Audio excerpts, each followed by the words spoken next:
नमस्कार. कुक ह्या नम्रतेने तुम्हा सर्वांचे अगदी मनापासून स्वागत आहे. काही भाज्या अशा असतात ज्या बऱ्याच जणांना खायला आवडत नाही. पण त्याच भाज्या जर आपण वेगळ्या पद्धतीने चवदार बनवल्या, तर नावडती भाजी देखील खायला फार छान लागते आणि मग ती नावडती भाजी न आवडणाऱ्या व्यक्तींनाही खायला आवडते. तर आज मी तुम्हाला छान असं खमंग आणि क्रिस्पी दोडकं फ्राय तयार करून दाखवणार आहे आणि सोबतच त्यासोबत थाळीचं कॉम्बिनेशन कसं असावं ते देखील सांगणार आहे. चला तर मग वेळ वाया न घालवता लगेचच आपण आपल्या आजच्या या चविष्ट रेसिपीला सुरुवात करूया. तर आज मी तुम्हाला छान टेस्टी असं दोडकं फ्राय तयार करून दाखवणार आहे. त्यासाठी इथे मी हे दोडकं घेतलंय. आता ह्या दोडक्याच्या ह्या ज्या शिरा असतात, यांना हे पहा असं सुरीने साळून काढायचंय. ह्या ज्या दोडक्याच्या शिरा असतात त्या दाताखाली येतात आणि कचकच लागतात. त्यासाठी ह्या दोडक्याच्या शिरा अशा साळून काढायच्या आहे. आता हे दोडकं फ्राय करण्यासाठी मी ह्याच्या अशा स्लाइस कट करून घेणार आहे. हे पहा, असे ह्या एका फोडीचे मी सुरीने 2 भाग कट करून घेणार आहे आणि ह्या प्रत्येक स्लाइसला मी अशा उभ्या चिरा मारून घेणार आहे. हे पहा, अशा पद्धतीने दोडक्याच्या प्रत्येक स्लाइसला सुरीने उभ्या चिरा मारायच्या आहे. हे पहा, अशाच पद्धतीने मी दोडक्याच्या स्लाइस कट करून प्रत्येक स्लाइसला अशा उभ्या चिरा मारून घेणार आहे. तर ह्या पद्धतीने मी 2 दोडक्याच्या अशा स्लाइस तयार करून घेणार आहे. हे पहा, दाखवल्याप्रमाणे मी 2 दोडक्याच्या अशा या स्लाइस या ठिकाणी तयार करून घेतल्या आहे. आता ह्यांना मी एका डिशमध्ये भरून घेणार आहे. बऱ्याच जणांना दोडक्याची भाजी खायला आवडत नाही. पण मी जे तुम्हाला हे दोडकं फ्राय तयार करून दाखवणार आहे, ते खाण्यासाठी फारच टेस्टी लागतं. ज्यांना दोडक्याची भाजी खायला आवडत नसेल, त्यांना हे दोडकं फ्राय खायला नक्कीच फार आवडेल. आता ह्याच्या दोडक्याच्या स्लाइस आपण तयार करून घेतल्या. यांना मी 1 चमचा मीठ लावून घेणार आहे. या दोडक्याच्या स्लाइसला असं जरा वेळ मीठ लावून ठेवलं, तर मीठ ह्या दोडक्याच्या स्लाइसमध्ये छान मुरतं आणि ह्या स्लाइस त्यामुळे नरम होतात. असं ह्या दोडक्याच्या स्लाइसला मीठ लावून 10 मिनिट मुरत ठेवायचंय. तर ह्या ठिकाणी मला या स्लाइस मीठ लावून मुरत ठेवून 10 मिनिट होऊन गेले आणि तुम्ही ते पाहू शकता, मिठामुळे ह्या स्लाइस हलक्याशा नरम झाल्या. दोडक्यामध्ये पाण्याचं प्रमाण खूप जास्त असतं, तेव्हा दोडक्याची प्रत्येक स्लाइस अशी 2 हातांच्या तळव्यांमध्ये दाबायची आहे आणि ह्यांच्यातलं जे पाणी असतं ते शक्य होईल तेवढं असं दाबून काढायचंय. दोडक्यांमधलं मॉइश्चर बऱ्यापैकी कमी झालं, की मग ह्या स्लाइस फ्राय करून छान कुरकुरीत होतात.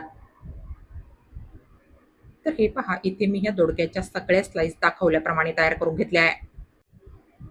आता या स्लाइसला मी आलं लसणाचा ठेचा लावून घेणार आहे. इथे मी हा आलं लसणाचा ठेचा घेतला आहे, पण तुम्ही ह्या ठिकाणी आलं लसणाची पेस्ट देखील घेऊ शकता. अशी ह्या सगळ्या स्लाइसला आलं लसणाची पेस्ट लावून 2 ते 3 मिनिट ठेवायचंय. यानंतर आता इथे या ताटामध्ये मी सुरुवातीला 2 चमचे बेसन घालून घेणार आहे. आपल्या दोडक्याच्या स्लाइस फ्राय करून छान कुरकुरीत व्हाव्या त्यासाठी मी ह्याच्यामध्ये 1 चमचा तांदळाचं पीठ घालणार आहे. ह्याच्याने आपल्या दोडक्याच्या स्लाइस तळून छान कुरकुरीत होतील. तांदळाच्या पिठाऐवजी तुम्ही ह्या ठिकाणी कॉर्नफ्लोअर सुद्धा घेऊ शकता.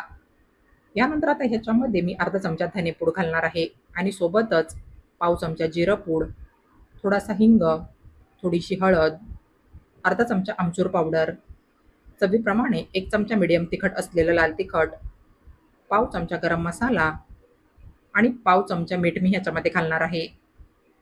बस, तर आता हे सर्व जिन्नस असे हाताने चांगले मिक्स करून घ्यायचे. आपण जी ह्या मिश्रणामध्ये आमचूर पावडर घातली आहे, त्याच्याने ही दोडकी फ्राय करून खाण्यासाठी चवीला छान चटपटीत लागतात. मिठाचं आणि तिखटाचं प्रमाण हे मात्र तुम्ही तुमच्या चवीप्रमाणे कमी जास्त करून घ्यायचंय. तर असे हे सर्व जिन्नस मिक्स करून घेतल्यानंतर आता ह्या ज्या दोडक्याच्या स्लाइस आहेत, ह्यांना आपण हे तयार केलेलं मिश्रण लावून घेणार आहोत. हे पहा, असं हे मिश्रण प्रत्येक स्लाइसला असं दोन्ही बाजूने कोट करून घ्यायचंय.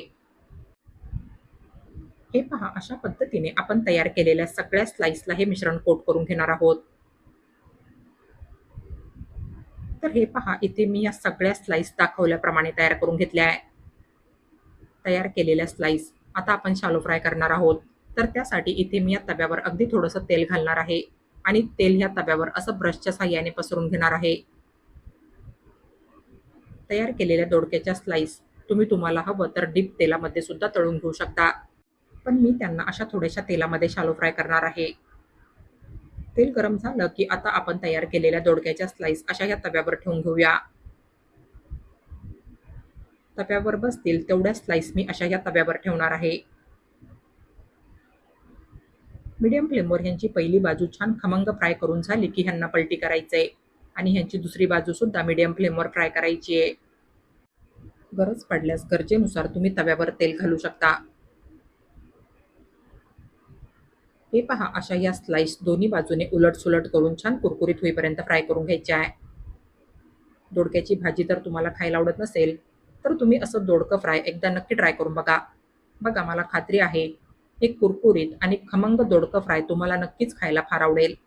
तुमच्या लहान मुलांना सुद्धा हे दोडकं फ्राय खायला फारच आवडेल. तर तुम्ही एकदा नक्की ही रेसिपी ट्राय करून बघा.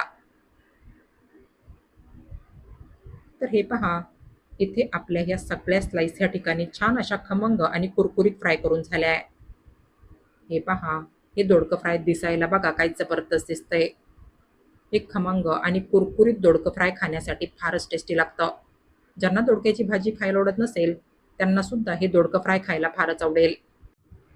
तर हे पहा, इथे मी या फ्राय केलेल्या दोडक्याच्या स्लाइस या डिशमध्ये खाण्यासाठी सर्व्ह केल्या आहे. आता ह्यांच्यावरतून मी थोडीशी कोथिंबीर घालणार आहे. ह्यांच्यावरतून अशी थोडीशी कोथिंबीर घालून ह्यांना मी खाण्यासाठी सर्व्ह करणार आहे. तर हे पहा, फारच खमंग, कुरकुरीत आणि चवदार असं आपलं हे दोडकं फ्राय ह्या ठिकाणी तयार झालंय. नक्कीच हे एवढं टेस्टी दोडकं फ्राय खाऊन तुमच्या तोंडाला ह्याच्याने फारच छान चव येईल. हे दोडकं फ्राय तुम्ही वरण भातासोबत तसेच चपाती आणि भाकरीसोबतही खाऊ शकता. मी हे दोडकं फ्राय आज टोमॅटोचा सार आणि भातासोबत खाण्यासाठी सर्व्ह केलंय. हे कॉम्बिनेशन तुम्ही एकदा नक्की ट्राय करून बघा. हे कॉम्बिनेशन तुम्हाला सुद्धा खायला फारच आवडेल. टोमॅटोचा सार कसा बनवायचा त्याचा व्हिडिओ मी ऑलरेडी शेअर केलेला आहे. तर माझ्या या रेसिपीप्रमाणे तुम्ही असं खमंग, कुरकुरीत आणि चवदार असं हे दोडकं फ्राय एकदा नक्की ट्राय करून बघा. आणि तुम्हाला माझी आजची ही रेसिपी आवडली असेल, तर प्लीज माझ्या या रेसिपीला लाईक आणि जास्तीत जास्त शेअर करा. आणि अशाच नवनवीन आणि पारंपरिक रेसिपीज बघण्यासाठी माझ्या या चॅनलला सबस्क्राईब करा. चला तर मग भेटूया पुढील रेसिपींमध्ये. तोपर्यंत हेल्दी खा आणि हेल्दी रहा. Take care.